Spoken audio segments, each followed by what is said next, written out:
بسم اللہ الرحمن الرحیم۔ حضرت ابو سلمہ عبداللہ بن عبد الاسد اور ان کی بیوی ام سلمہ نے بہت شروع میں ہی ایمان قبول کر لیا تھا۔ رسول اللہ صلی اللہ علیہ وآلہ وسلم کی محبت میں اپنا سب کچھ قربان کرنے کو تیار رہتے تھے۔ جب انہوں نے مکہ سے مدینہ کی طرف ہجرت کا ارادہ کیا تو اپنے ساتھ اپنی بیوی اور بچے سلمہ کو بھی لے گیا۔ پیاری بیوی اور نور نظر سلمہ کو ایک اونٹ پر سوار کر کے خود ساتھ ساتھ چلے۔ کسی طرح ان کے سسرال والوں کو پتہ چل گیا کہ عبداللہ رضی اللہ تعالیٰ عنہ ان کی لڑکی کو لے کر ہجرت کر رہی ہیں۔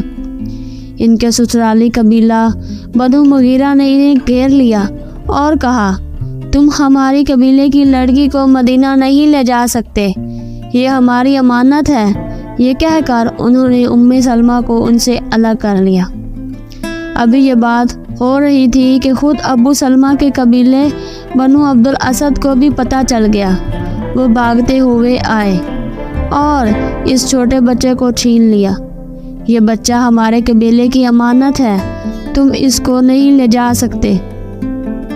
حضرت ابو سلمہ رضی اللہ تعالیٰ عنہ کو اس بات کا بہت صدمہ ہوا کہ بیوی اور پیارا بچہ دونوں چھین لیے گئے، لیکن وہ ان سے بھی زیادہ پیارے ذات رسول اللہ صلی اللہ علیہ وآلہ وسلم کے پاس جا رہے تھے، اس لیے سینے پر صبر کا پتھر رکھ کر مدینہ کو روانہ ہو گئے اور اپنے پیارے محبوب صلی اللہ علیہ وآلہ وسلم کی خدمت میں حاضر ہو گئے۔